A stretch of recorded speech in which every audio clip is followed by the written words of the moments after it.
Assalamualaikum warahmatullahi wabarakatuh. Nama saya Syahdil Bartovani dengan NIM akhir 155. Di sini saya akan mengambil materi Interrupt Driven I/O. Selamat datang. Hari ini kita akan menjelajahi konsep fundamental dalam sistem operasi modern Interrupt Driven I/O. Mekanisme ini memungkinkan perangkat I/O seperti keyboard atau hard drive untuk tugas memenuhkan dan meminta perhatian CPU saat data siap atau tugas perlu diselesaikan. Ini adalah cara cerdas agar komputer kita bekerja lebih efisien tanpa CPU harus terus-menerus memeriksa status perangkat. Masalah dengan polling atau yang biasa disebut busy waiting. Metode polling tradisional melibatkan CPU yang secara berulang memeriksa status perangkat I/O dalam sebuah putaran atau loop tanpa henti. Ini seperti Anda menunggu telepon penting dan terus-menerus mengangkat gagang untuk memeriksa apakah ada nada panggil. Pendekatan ini sangat tidak efisien, menyebabkan pemborosan siklus CPU, konsumsi yang daya tinggi, dan respon yang lambat. CPU menjadi sibuk menunggu daripada melakukan tugas lain yang lebih produktif membawa sumber daya yang berharga. Apa sih itu Interrupt Driven I/O? Interrupt Driven I/O adalah mekanisme cerdas di mana perangkat I/O seperti keyboard atau hard drive, disk drive mengirim sinyal ke CPU ketika ia membutuhkan perhatian. Sinyal ini yang disebut interrupt, memberitahu CPU bahwa ada data baru yang siap untuk diproses atau operasi I/O telah selesai. CPU kemudian menghentikan tugasnya saat ini, menangani interrupt, lalu melanjutkan pekerjaan sebelumnya. Ini adalah fondasi efisiensi modern. Efisiensi tinggi. CPU tidak lagi membuang siklus berharga untuk terus-menerus memeriksa perangkat. Ia bisa fokus pada tugas komputasi lain yang produktif. Respon cepat, perangkat dapat segera memberitahu CPU saat data tersedia, mengurangi latensi dan memastikan penanganan peristiwa real time. Konsumsi daya rendah. Tidak adanya busy waiting, CPU dapat masuk ke mode daya rendah atau melakukan tugas lain yang kurang intensif menghemat energi. Alur kerja Interrupt Driven I/O itu pertama, menjalankan program normal. Yang kedua, sinyal Interrupt Driven I/O, menerima interrupt dan simpan state. Keempat, melompat ke handler. Kelima, kembali state dan lanjut. Keenam, memproses data I/O. Dan terakhir, normalkan program. Diagram di atas mengilustrasikan urutan kejadian dalam alur kerja Interrupt Driven I/O dari saat CPU menjalankan tugas normal hingga kembali ke eksekusi program setelah menangani permintaan perangkat I/O. Langkah-langkah detail penanganan interrupt. Yang pertama yaitu interrupt request atau yang biasa disingkat ERK. Perangkat I/O misalnya keyboard yang ditekan atau data yang tiba dari network card mengirimkan sinyal permintaan interrupt ke CPU, menandakan bahwa ia membutuhkan perhatian atau telah menyelesaikan tugas. Yang kedua, interrupt acknowledge. CPU menerima sinyal ERK dan mengirimkan sinyal pengakuan acknowledge kembali ke perangkat yang meminta interrupt. Ini memberitahu perangkat bahwa permintaannya telah diterima dan akan segera ditangani. Yang ketiga yang ada namanya context set.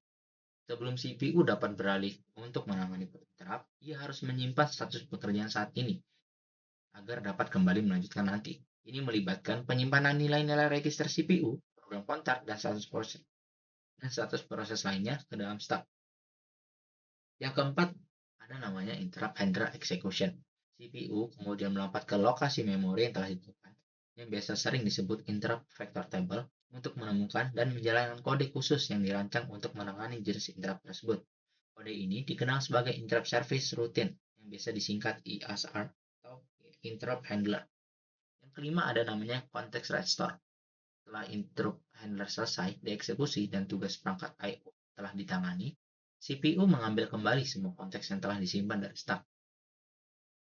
Ini mengembalikan nilai-nilai register dan program counter ke keadaan sebelum interrupt terjadi. Yang keenam, resume execution. CPU melanjutkan eksekusi program utama yang terputus.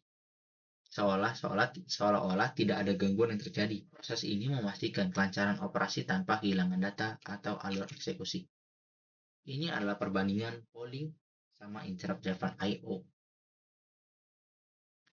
Di bagian mekanisme polling, CPU terus-menerus memeriksa status perangkat I/O secara aktif. Sedangkan di interrupt driven I/O, perangkat I/O mengirim sinyal interrupt ke CPU saat siap atau membutuhkan perhatian.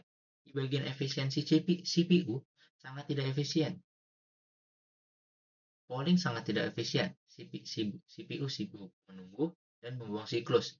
Interrupt driven I/O sangat efisien. CPU dapat fokus pada tugas komputasi lain yang produktif. Di bagian responsivitas, polling latensi bisa tinggi karena respon tergantung pada frekuensi polling. Sedangkan interrupt driven I/O latensi rendah karena CPU segera diberitahu oleh perangkat. Di bagian konsumsi daya, polling tinggi karena CPU terus aktif memeriksa perangkat, sedangkan interrupt driven I/O rendah karena CPU dapat masuk ke mode daya rendah saat tidak ada interrupt. Bagian kasus penggunaan, polling sistem real time dengan beban I/O sangat rendah dan waktu respon yang sangat ketat atau perangkat yang tidak dapat menghasilkan interrupt. Sedangkan interrupt driven I/O sistem operasi modern dan aplikasi umum di mana efisiensi dan responsivitas adaptif diperlukan. Pilihan antara kedua pendekatan ini bergantung pada kebutuhan spesifik sistem, menyeimbangkan antara efisiensi, latensi, dan kompleksitas implementasi. Contoh praktis interrupt keyboard. Mari kita lihat bagaimana sistem mengolah input dari keyboard melalui mekanisme interrupt, sebuah skenario umum yang terjadi setiap kali kita mengetuk sebuah tombol. Yang pertama ada namanya deteksi penekanan tombol. Keyboard mendeteksi penekanan tombol oleh pengguna dan menyimpannya dalam register internalnya. Yang kedua, kirim sinyal interrupt. Keyboard sebagai perangkat I/O mengirimkan sinyal permintaan interrupt atau yang biasa disebut IRK1 ke pengontrol interrupt yang kemudian meneruskan ke CPU. Yang ketiga, CPU menyimpan konteks. CPU menerima sinyal interrupt, menghentikan eksekusi program yang sedang berjalan, dan menyimpan status atau konteks saat ini ke dalam stack. Yang keempat, menjalankan interrupt handler. CPU mencari alamat interrupt service routine yang biasa disingkat ISR untuk IRQ1 di interrupt vector table dan mulai mengeksekusi kode handler keyboard. Keuntungan dan kerugian interrupt driven I/O.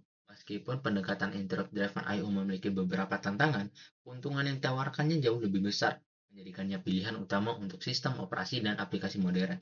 Kerugiannya yang pertama, kompleksitas implementasi, membutuhkan desain perangkat keras dan perangkat lunak yang cermat untuk mengelola semua sumber interrupt.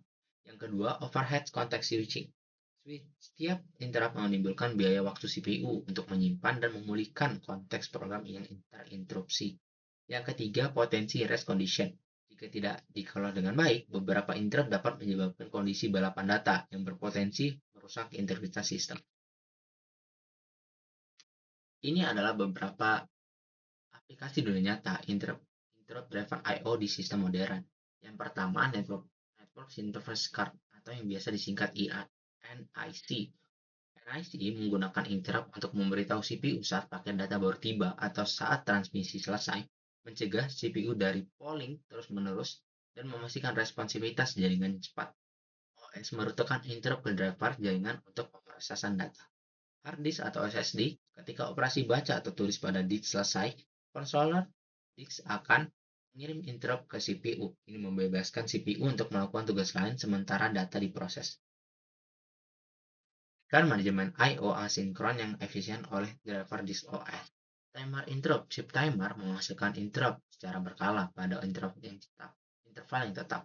Ini penting untuk penyelesaian OS, memungkinkan konteks switching antar proses atau multitasking, memperbarui waktu sistem, dan mengimplementasikan fitur seperti sleep atau wake up.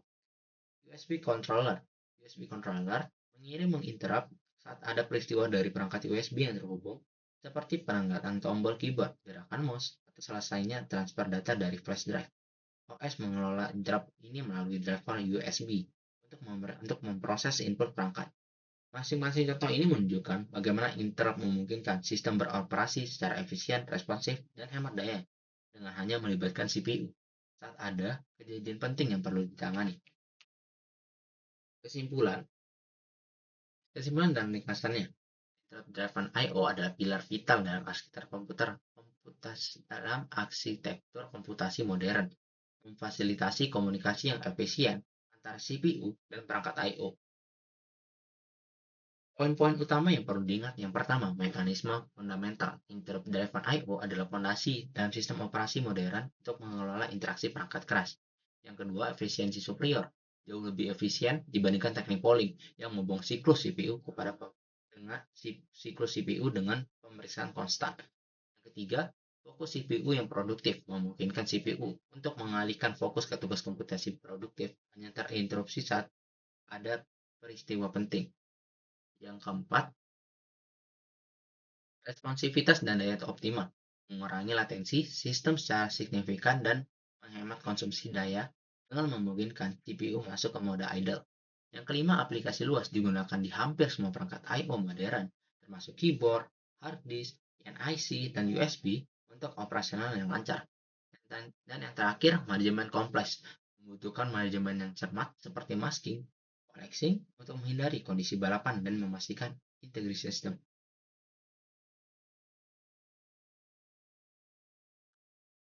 Itu materi dari saya yang bisa saya jelaskan, materi Intel Driven I/O. Jika ada salah kata atau salah ucapan, saya mohon maaf.